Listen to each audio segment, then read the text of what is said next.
Hi, my friends. I gotta tell you, what a blessed evening.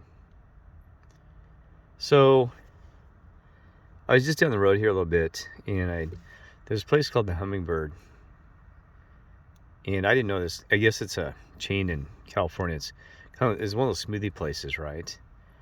And I'm strapped in cash. I'm serious. I'm tight, and I'm in that situation right now where I'm tight on cash.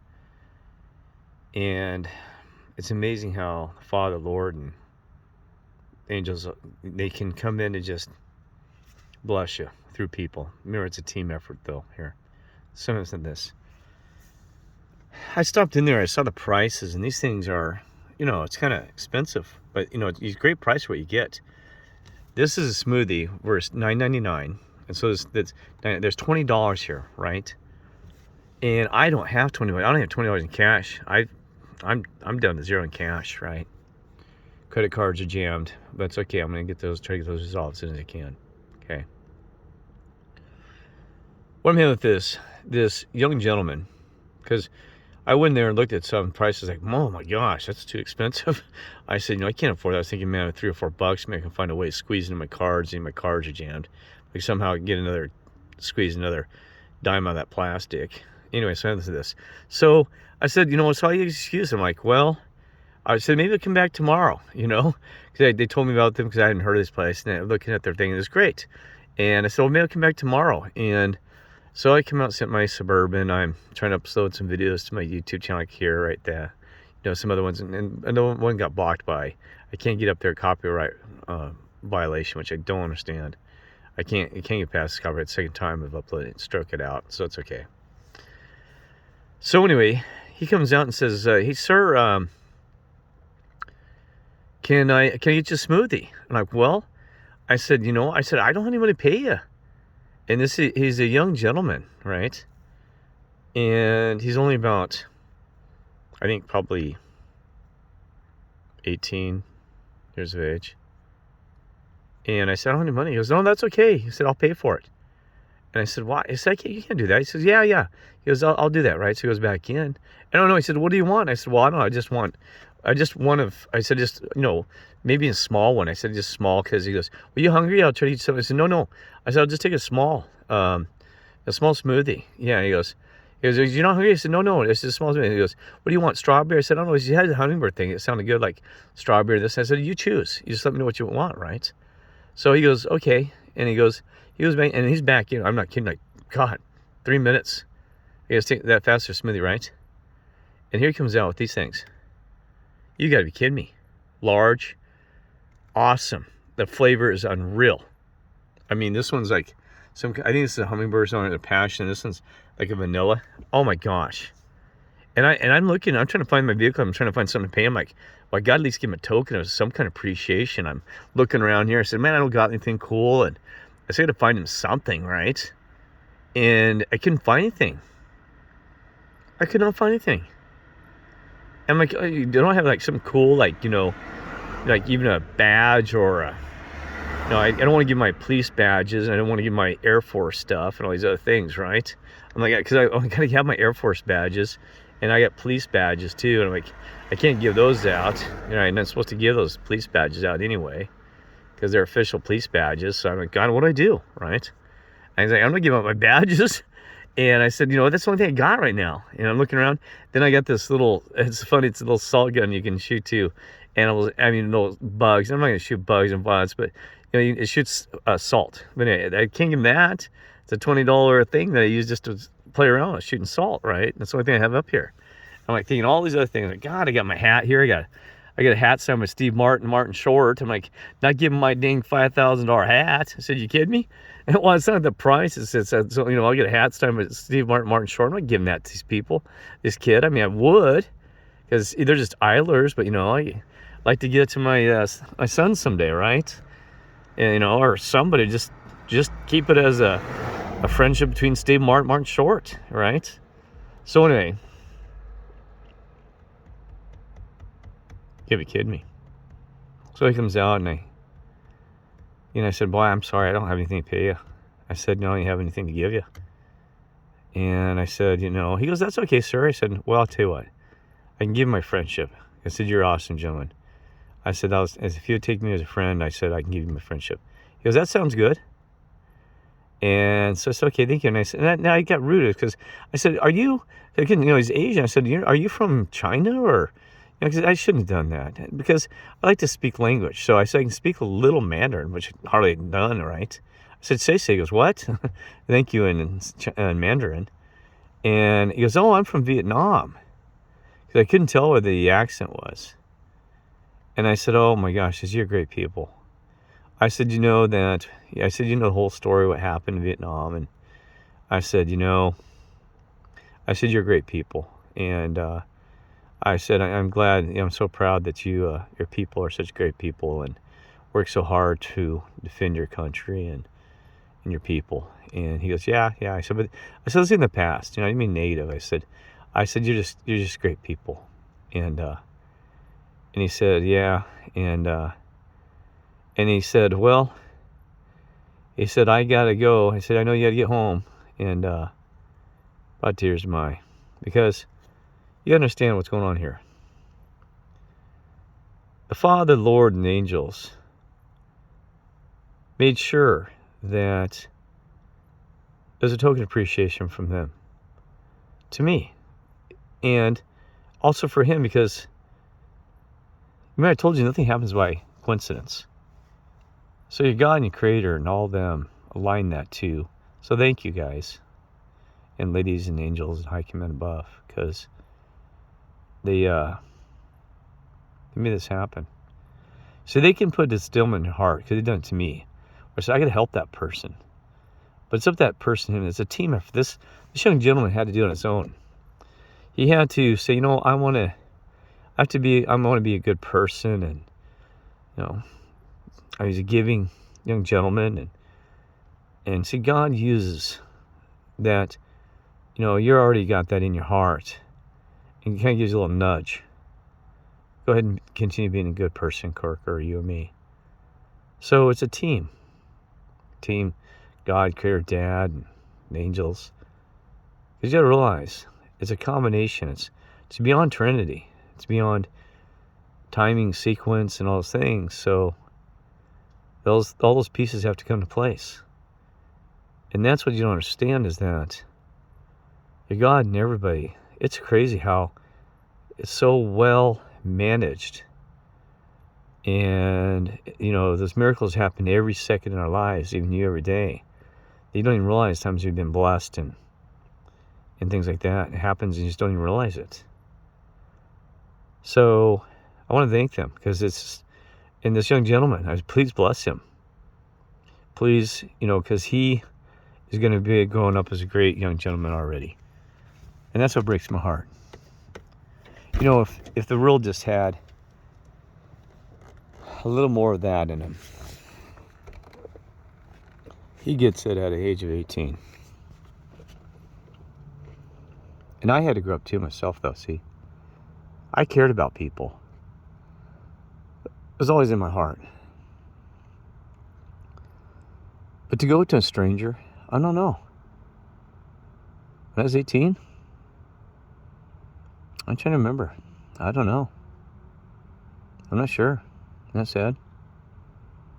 I was in the system, and I cared about people. Don't get that wrong. But to actually go up to a stranger who didn't know and say, hey, can I help you? There was a time when I was at Domino's as a assistant manager, the owner as the manager. And I'll never forget a story about this one. I'll never forget it. I want to judge you, Dave Storter. You selfish bud. Because, and I don't mind calling people out. You can call me what you are. It takes a true man to have somebody call you out. And you can call me out all day long. Because I want you to call me.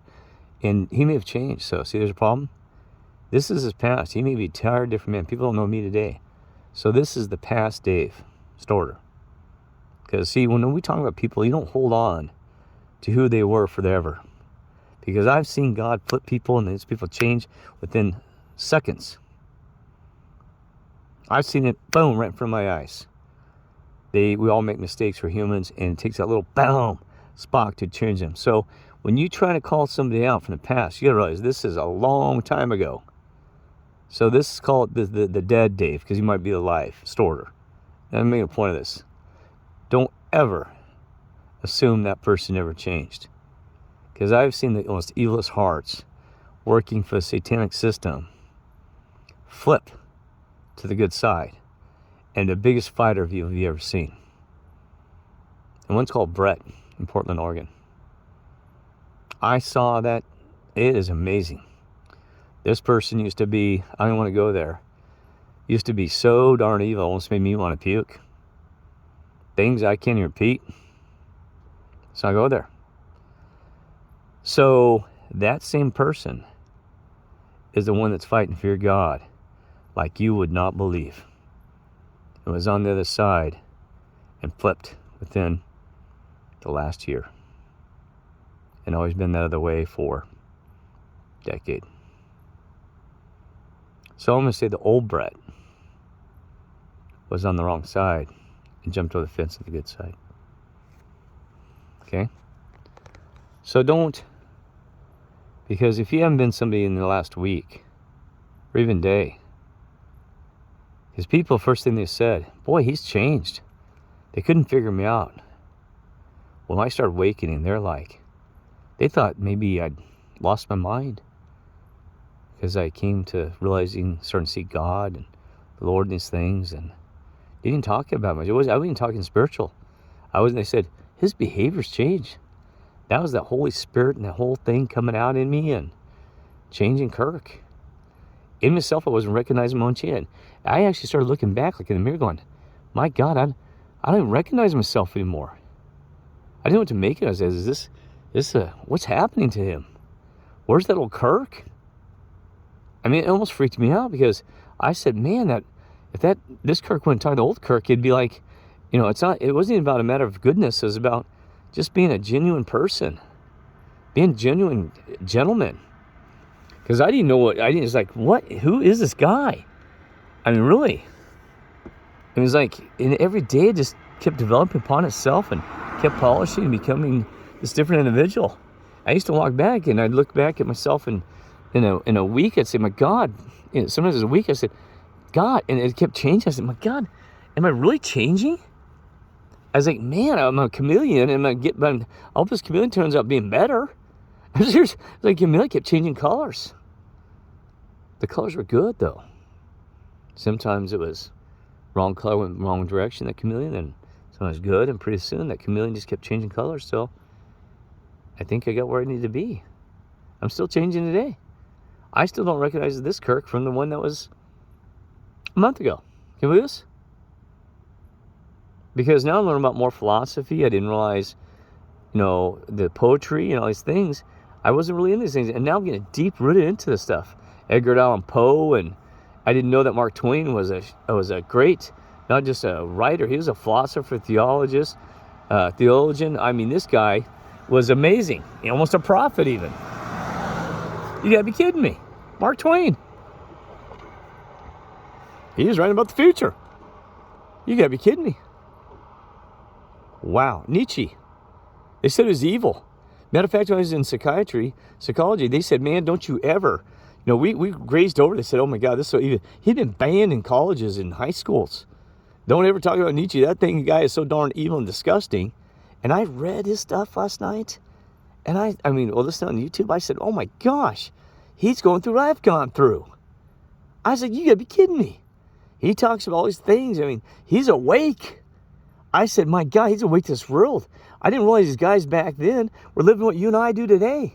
You ladies and gentlemen, you are living the same life that we are. This is amazing, right? I just realized something that just scared me. Where's the females?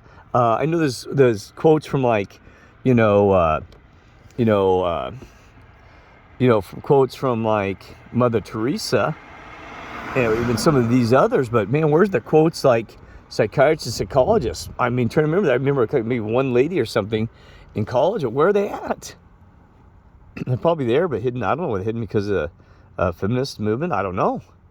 I don't listen to those ladies. I have no idea. But look, it's hard. There's tons of males and very few. I'm not being generous. This is crazy, right? So anyway, my point is, I've learned all these things. I'm like, oh my God, they live in what we've been through.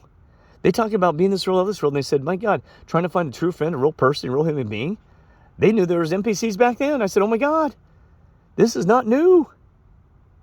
This is not new, my friends. I thought this was something that happened during the Mandela effect. They were living the Mandela effect back then. You got to be kidding me. They're in this world, not of this world. I was like, man, they talk about like they're like, we're like the aliens that came and plopped on Earth, and these other people who are just living with them, NPCs and energy vampires and all these other things. I'm like, what? Human prison? What is going on here? They knew. Even Plato's cave, he knew we were in a somewhat kind of a simulation. He talked about these things on the wall. He just didn't know how to explain it to, from the day. Socrates, he talks about God, like, he talks about God even then, about how we want to be a truther. We want to be truthers. He said, well, I'm gonna drink hemlock because I can't, you're going to, there's a whole story on that. I can't, he goes, I gotta tell the truth, or you're going to have to kill me, and I'm gonna make you guilty for murder, so I'm going to drink the hemlock myself and commit suicide because I want you to feel guilty for it. Because I'm going to have to keep on telling the truth. That's me, I'll die for the telling the truth. Jesus Christ died for telling the truth. You got to be kidding me. This has been going on for a long time. The only difference is maybe, we don't know. Was the Mandela effect happening back then? God, I don't know. History's been rewritten many times. Maybe they saw it and just never talked about it. Didn't have a way of writing it down. They've been kind of insane. Even Freud said, my God. He said, that when the world, he said, you'll know that when a person needs to be locked up is when you said the person should be immediately taken to sane asylum when they think that the world is sane. He put it in some way like that. Because the first minute you think the world is sane, you better be locking that person up because they've gone lost their mind. No, there's the other way around. Well, he's like, coming from our perspective. He said the normies. He said the first minute that you become an unnormie, I can't remember what he acted like. We're the ones that normal, and if you're actually acting like one of the normies, all the normies should be put in a mental institute, because you said we're the ones considered insane, but they're the ones they call themselves the normies. They all belong in a mental institute. He does some analogy like that, right? So back to this. I had some other points I want to make about this. It just blows my mind that this has been going on a long time. There's always been this battle, good, bad, whatever, right? Yeah, but we are at a major shift here. This one's a very serious one. And so we got to really stay focused, okay? I had some other great points too, but I just lost them. Sorry. I hope you enjoyed. It would have been great. I had another thought. It's the problem. I should write this stuff down instead of wasting your time and trying to recap on it. But, well, so thank you. I commend the Lord, the angels, and our God. That I can't believe how fine-tuned this thing is. And so, that was one thing I do want to mention. Oh my gosh, they're lost again. This was actually kind of cool. Well, shoot. What was that about? Darn it. I want to pause this for a second. Well, I just have to put it in another video. There's a lot happened today. And one thing is they know the side that I've been pushing so hard to help everybody and do so much this week that I need time out. And they sent me a message, God did. Said that, Kirk, you need to take some time out for you. They already knew it. And so they sent it in a very clear message right on paper to me. Sorry about that, smoothie, but so they know what's going on. Sorry, the smoothie. It's awesome. I got it in my throat. I said, send me a message that's something important to me tonight. And they did about, the guy did about an hour ago. In writing even. I've had strange things like that. God working through people, even in maritime mantras. I was really frustrated traveling through, working for God, and doing some things, about to give up. I about had it. I was at a Walmart, walked in there and had to use the restroom. Not to be graphic, sit in the stall, using the bathroom, and all of a sudden, I said, man, I just got done talking to my brother Henry on the phone outside in Walmart. Nobody's around to hear me, not kidding you. Walk in the stall and using the bathroom. I'm just frustrated. I'm sitting there just thinking, and all of a sudden, this note slipped under the door. I'm like, what the heck? What? I've never had anybody slip a note on the door. What's going on here? You know, in the bathroom stall. And I said, this is weird. I pick up the piece of paper and says, don't forget, I'm a friend of the Lord too. So he told me to give you this message. He wrote this writing. I'm a friend of the Lord too. And I'm your friend. He said, no, I said a friend. He goes, no, yeah, I said I'm a friend of the Lord and I'm a friend of you too. He said, you'll be fine. Hang in there. You gotta be kidding me. That's what I needed the moment. And acts of appreciation from them can come in any way, form. Smoothies. They've worked with me to do that. Put discernment in me and said, hey, can you do this for this person? And there's other times they said, don't walk away from that one. And I didn't listen. So both directions of that. But anyway. So I'm going to take some time to mean what that means is that it wasn't 30 minutes more. I was about ready to tell my mom. I was going to tell her, hey, I need a time out for these people. They're wearing me out in San Diego. I had 2 agents. I'm going to do a video on that. 2 undercover agents harassing me. They found out they were harassing the wrong guy. They found that they were harassing an agent, especially an agent for the Father and Lord. Oh my God, you gotta be kidding me. I mean, seriously. Oh my God, you just seen them drive away. They were harassing me, this wrong guy, and once they figured out what was going on, they sped away. Kid you not. I could actually have them fired. And I'm trying to make a decision on this. Do I give it to God, the Lord, or do I push this in flesh? Because sometimes we're here to make things happen in flesh by our fleshly word and what we do in our actions. Other times we can just give it to God and give it to God and the Lord, and they'll take care of it. So I don't know. Maybe they'll tell me later. Because I've talked to some brothers and sisters about that. They said, let go. I'm not kidding. This is serious, folks. So I need to sign this because not only did they insult me, in many ways, they harassed me in a sense that, let's put it this way. I could have them put in jail for 6 months. I'm not kidding you, both of them. And a $250,000 fine. Kid not. I actually talked to the sergeant. No, that was a different issue. I talked to a sergeant in San Diego Police. That was a different issue. Never mind. I got all these issues. I'm wearing out the police departments and the dispatchers. I talked to a dispatcher about it. And they said I should file a report. And I talked to a former sheriff and also a former sheriff. And he said, give it to God. A friend of mine, he's no longer, he's retired from the business, and he's in San Diego, and he's a former sheriff. He's been sheriff for many states, by the way. And I said, what do I do, my friend? He said, let go, Kurt, give it to God. So maybe he's right, I don't know. We'll figure out now. I'll tell you a secret that's kind of cool. You know what they used to call me? Well, not used to. I still go by this name.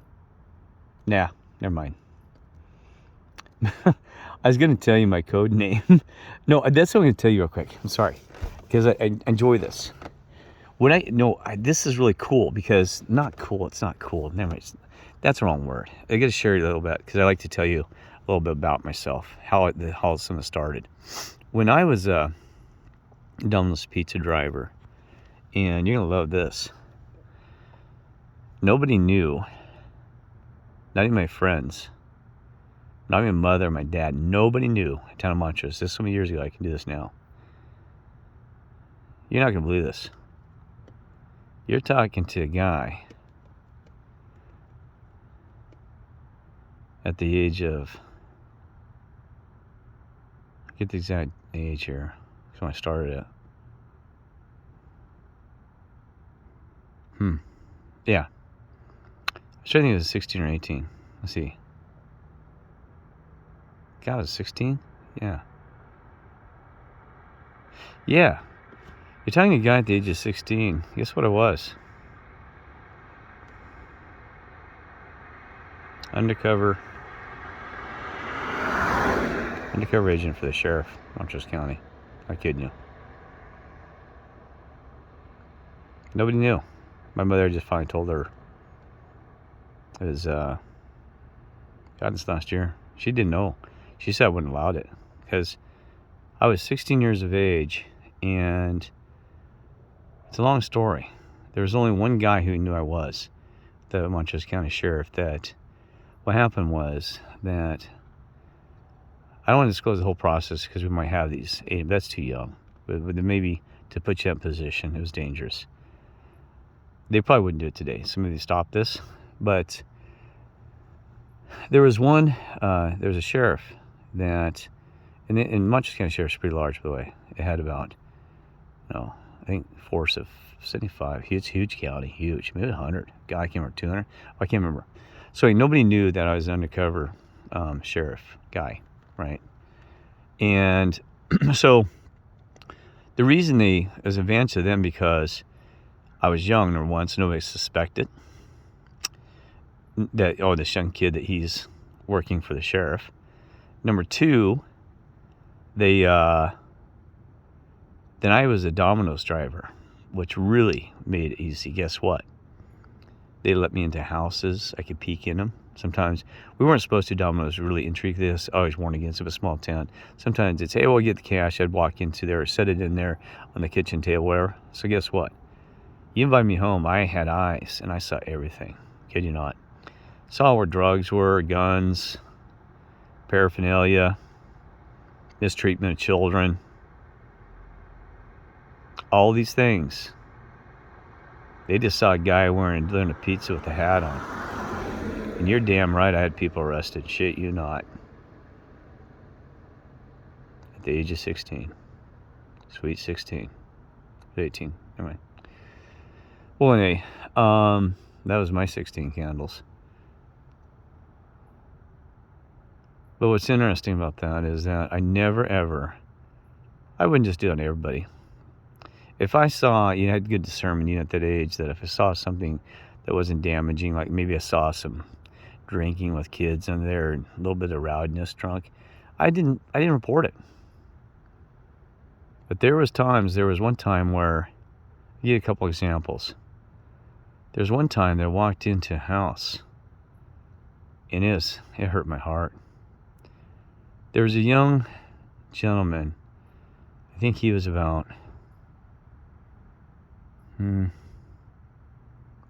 I think. I'm trying to remember all the way back.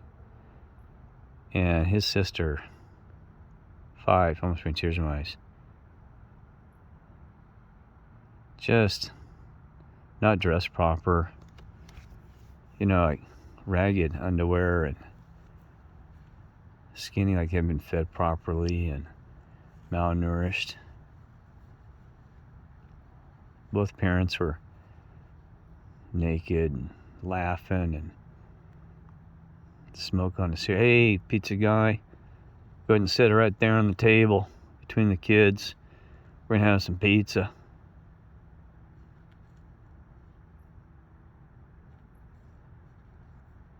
Still young kids, almost bring tears in my eyes. I could tell, man, there's no love in the damn house. They're cupping drugs and bull crap and all those other things.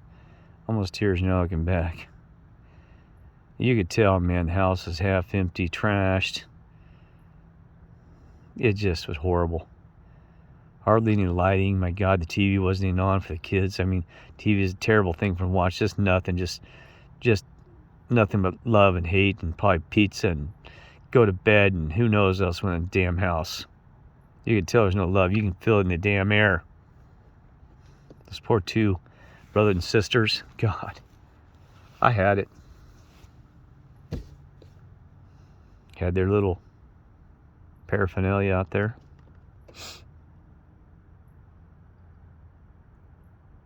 I said, boy, this one's going down.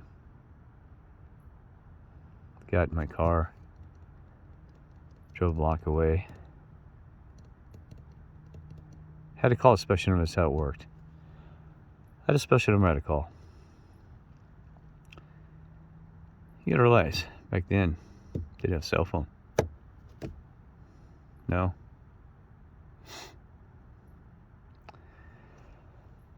Got a car a block away and said, man, I gotta call this one in. Don't have a damn cell phone. So I drove about a block away. I sat there, what am I to do? Because I can't do it in the store. Because that was the problem, folks. You never could just do it in the store. Didn't have a CB radio. Some of my buddies did, by the way. They weren't worth a sheriff. But now you need to announce the damn, hey, this is Breaker 19. This is, you know what I mean? So I think it was a 7-Eleven or something. Yeah, pull in there, or a Circle K. Took some change out of my bag. Called the number. That's how it worked. All it was recording. So you get 90 human being. But they checked that thing immediately. You wouldn't talk to anybody. You could, I think sometimes occasionally, but they don't want you to have your voice even, because the tape would be red and white. And so usually just recording, but there was time that they did actually talk to me on the phone. So sometimes they said, if somebody answers, then you just tell them your name. Not your name, sorry, it's not it. Tell them the thing, but otherwise they're recording. So it's hit or miss. I can't remember the details. Maybe it was hit or miss. This one, God, what'd they call it? Yeah, this one was a voice recording. You call in and said, this is 902596, whatever. You give them a number, that's it. This is 902596. So, and you add to the facts, location, time, blah, blah, blah. So this time, location, blah, blah, blah. What's happening, urgent or not. Well, they can determine what you're saying. I said, this is what's happening, this. You need to get there soon because this is evidence. The evidence might be hidden if you don't do it fast. They said there's 2 young children. I said, I'm concerned for their well-being. Take action, please. That's why I gave a number. It's like, guess what? Ooh, 5 minutes later, driving the same place, small town. Lights. Sheriff. All over that house. Gone. Stone. Concerned me because I always wondered, my God, they're going to blame the guy who just delivered the pizza, right? 5 minutes is a pretty quick response. Guy was just here, pizza, and boy, they were going to kill him. Guess what? No, they'd say a neighbor reported it, or the sheriff, they always had an excuse. We were driving by, just taking a look, saw some weird lighting in the house. They said they cover it. Who knows? They really did. Oh my God. Now think about that now. I'm 16. Ooh, you shouldn't. Like, probably, well, a 16-year-old guy, would it? Why would he call it in, right? Because you ought to keep a straight face. I can smile, You have a great night, all right? Yeah, you're abusing your kids, you're not taking care of them, not loving them, but yeah, no, I'm just smiling behind it. You have a great night, all right? Because I know how to play it up, man. I know how to act.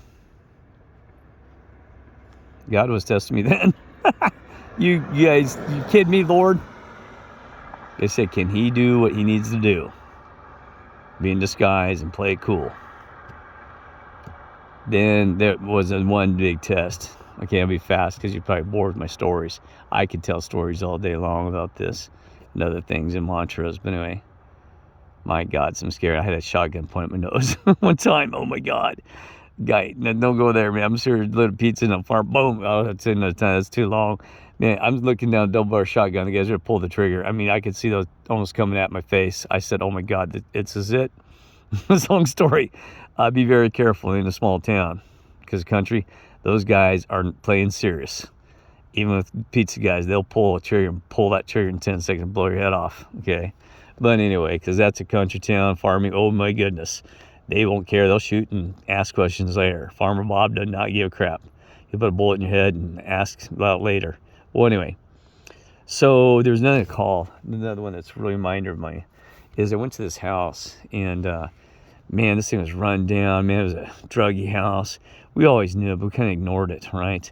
And I usually didn't give a crap because usually a bunch of older people there, and just like the Harley gangsters, the rough and the Hell's Angels guys, everybody knew it, and they nobody really cared because they knew it was a body made town, right? So we figured, police take care of everything. The thing is, this thing was centered right in the middle. It's weird. This house is in the middle of, not trying to judge people, a mobile home park. There's a couple of houses, it was really built mobile homes around these center, like sitting right in the center of this thing. You had both sides of the street kind of wrapped around you, and so you go in there, this thing was like just like the this old house, 2-story, right? Now it had like 1 million people living there, these Harley guys. So I knock on the door, right? And the guy goes, he's got his jean jacket on. He got like 3 guys there, behind him, and on their jean jackets, got their chains on around them, and like 2 nasty, no offense, don't judge, but seriously, 2 nasty, skanky ladies, like bikers. You gotta figure, like just rough looking, man. And I'm like, ain't talking it like I said, oh God, I mean, you can pull this out of a movie. And the guy sitting there had all these things on this wooden table, all torn, until knives would run through the table. It was all torn out in there, sitting like these little broken couch, kind of wrapped around in some chairs. There's just chairs like stools you're sitting on. He goes, hey, pizza guy. I said, yeah, what's going on? He goes, it's my birthday, man. I said, well, that's cool. He goes, yeah, it's my birthday. He's going to set the pizza down there. I said, he goes, look what I got. He pulls out this damn knife. Kid you not. Switchblade. Huge damn thing, man. The thing was like, God, 4 to 6 inches. I can't remember the law, man. The switchblade. He goes, how do you like this damn knife? They got this for my damn birthday. I said, that's a cool damn knife. He goes, yeah, you want me to test it out on you? He said, kind of cool, isn't it? I said, shit, man, you wouldn't want to damage your knife, would you test it on me? He goes, yeah, you're kind of right. He goes, yeah, it'd be kind of cool, wouldn't it, though, to test it out on somebody? And he's threatening me. I'm not shitting you, folks. He's like, yeah, he goes, look at this knife. He's like swinging around. He goes, this is my birthday knife. He said, man, I could, yeah, he goes, I could, he goes, you sure? He goes, I could test it out on you, bud. And I'm like, no, that's okay. I said, no. Yeah, I'm blowing this guy off, and I'm playing cool. I said, no, that's fine. I said, I said, I said, that's a nice birthday knife. He goes, yeah, don't you like it? I said, yeah, it's cool. He goes, yeah, okay. And he goes, all right. He goes, so his buddy hands me the damn cash. All right. He goes, here's the cash, the pizza. I said, thanks. That's why one reason you never walk in the damn house, the door can shut behind you, and you can't escape. Right? Boy, you know what's coming after that one. I had it. You don't threaten me, bud. So I walk out there, and it's actually like 4:35 during rush hour, 5 o'clock, so how much time, it's evening on a summer day. I said, this is it. I drove immediately to a convenience store. I called, and I actually got a voice on that one, man. Guy answered the phone. I said, this is 9952486. And he goes, how can I help you? I said, boy, you got to get there in a hurry. I said, it's a guy's birthday. He swung a knife out at me. He goes, what? He goes, yeah, he swung a knife out at me. He goes, you're kidding? I said, nope. And, because they don't know who you are. So you can't give 2 details. He doesn't know if I'm a sheriff. He doesn't know I work for a Domino's guy, nothing. I just said, he swung a knife out at me. He said, oh. And I said, he goes, well, because you can't disclose, hey, I'm the pizza guy in town. Remember, top secret. So, anyway, he goes, so wife out you? And I go, yeah, because he knows you got to be somebody good. He said, okay, I said, this is the deal. There was drugs in there, because I saw them. I said, there's drugs in the house, illegal, number 1. I said, number 2, there might be contraband, like weapons, because I guarantee there's other weapons in there. I mean, unregistered guns, other crap, because I said, this guy's like the damn Hell's Angels. I said, you need to proceed with precaution. He goes, well, what kind of weapons did you see? I said, well, one of the guys showed me his birthday knife, and that says switchblade, but there's probably guns, so you need to proceed with caution. I said, I'm not kidding you, because I said, I guarantee you there's other guns in there. And I said, you need to bring in a big, don't just go knock on the door. you need to bring in some backup and other people and have this as a big sting, because I said I don't want to be getting shot. He goes, okay, so this is a very serious thing. He's talking to, he knows me by age, my voice, but I'm serious. So but he still doesn't know who this young kid is. He doesn't know if I'm just maybe the sheriff's son or something, right? He doesn't know. So he's like, but he's taking me serious. He's like, well, thank you. And I said, yeah, just be very damn careful, because I said, this one's a serious one. He goes, in the details. He goes, what about the lay of the house? Is there anything? I said, he goes, how many people? And I'm just like, well, there's 4 guys in the front. I heard somebody in the back, the rooms. There's 2 ladies sitting there at the table when I was there. I said, it's a 2-story house. I said, I don't know if anybody's upstairs. And he said, well, we kind of know that. He goes, we're kind of familiar with that house. And I said, yeah. I said, he goes, the other thing you might think of. I said, no. I said, that's all the people I know. But I said, be careful, because I said, these guys, I said, these guys are not something to play with. He goes, yeah, I know. He goes, okay. So he said, well, we'll proceed with caution. And he said that, he goes, I'm trying to remember. He goes, is there a basement? And I said, God, I don't think there is, but I don't know. He said, well, we'll look around the house. We'll get a study of the layout before we get there. And he goes, I said, okay. He goes, yeah. And he goes, we got time too. He actually told me how he's going to plan this out. He goes, we got time before dark. So he said, we're going to try to get that organized here as fast as we can. And I said, yeah, because it's still like a summer day. So they had till 9 o'clock, right?